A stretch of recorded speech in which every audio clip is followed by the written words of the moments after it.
મહેસાણા ટાઉનમાં અલગ અલગ જગ્યાએથી લૂંટનો પ્રયાસ કરી ફરાર 2 આરોપીઓને મહેસાણા શહેર એ ડિવિઝન પોલીસે ઝડપી પાડ્યા.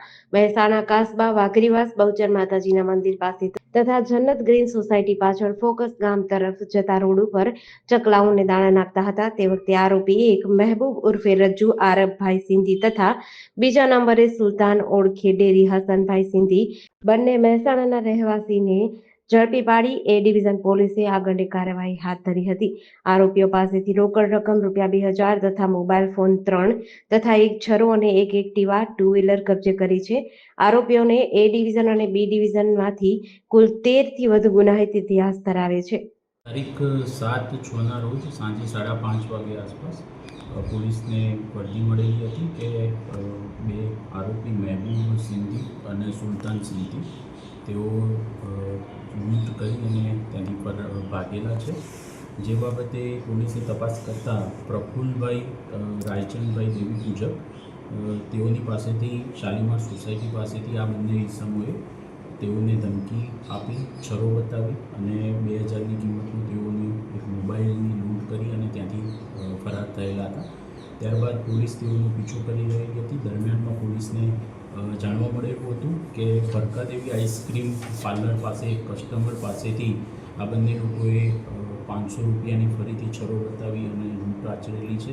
ત્યારબાદ ત્યાં જ બીજા એક જે આઈસ્ક્રીમના ટેમ્પો ચાલક હતા તેની પાસેથી પણ તેઓએ ₹900 બળજબરીપૂર્વક પડાવી લીધેલા છે, ઝૂંટવી લીધેલા છે.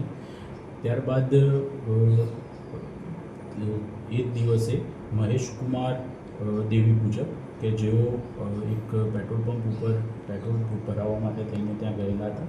તે દરમિયાન આ લોકો ત્યાં પહોંચેલા હતા અને મહેશભાઈ પાસેથી પણ સેમસંગ કંપનીનો મોબાઈલ અને ₹600ની લૂંટ કરી અને ત્યાંથી ફરાર થવાની તૈયારીમાં હતા. તે દરમિયાનમાં અમારા પીઆઈની સુપરવિઝન હેઠળ અમારા 3 પોલીસ જવાનો પિયુષકુમાર, દિનેશભાઈ અને ઇન્દ્રવદન તેઓ તાત્કાલિક ત્યાં પહોંચી અને તેઓની અટકાયત કરેલી હતી અને તેઓને પોલીસ સ્ટેશન લાવી રાઉન્ડઅપ કરીને તેઓની પૂછપરછ ચાલુ કરેલી હતી.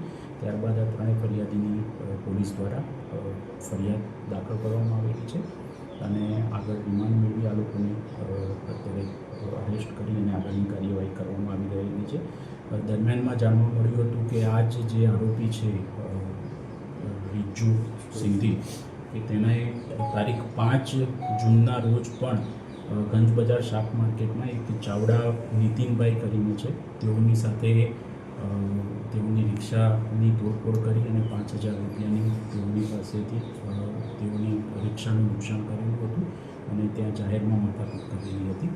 આ કામના જે આરોપીઓ છે તેમાંથી જે આ મહેબૂબ ઉર્ફે રજ્જુ સિંધી છે તેના વિરુદ્ધમાં કુલ એ ડિવિઝન બી ડિવિઝનના મળીને મહેસાણામાં 13 ગુના અત્યાર સુધી દાખલ થયેલા છે અને બાકી જે સુલતાન છે તેના વિરુદ્ધમાં પણ 6 જેટલા ગુના અત્યાર સુધી દાખલ થયેલા છે. મૂળ ગુનાહિત પ્રવૃત્તિની ટેવવાળા અને રીઢા ગુનેગારો છે, જેથી તેઓની અત્યાર સુધીની જે ગુનાહિત ઇતિહાસ છે તે ધ્યાનમાં રાખી અને અત્યારના જે લૂંટના ગુના છે તેની અંદર પણ પોલીસ દ્વારા જે ઓર્ગેનાઇઝ્ડ ક્રાઇમ હેઠળની જે પ્રોવિઝન્સ છે BNSના સેક્શન 111 મુજબના તે અમારા પીઆઈ દ્વારા ઇન્વોક કરવામાં આવશે અને તે મુજબનો ગુનો પણ આની અંદર આપણે દાખલ કરીશું. મીનવાઇલ આ લોકોના જે કોઈ પણ ગેરકાયદેસર બાંધકામો હશે કે જે જગ્યાએ ગુનાહિત પ્રવૃત્તિ આચરવામાં આવતી હશે તે અથવા તો આ ગુનાહિત પ્રવૃત્તિ માટે તેનો ઉપયોગ કરવામાં આવતો હશે તો મ્યુનિસિપલ કમિશનર સાહેબશ્રીની સાથે પરામર્શ કરી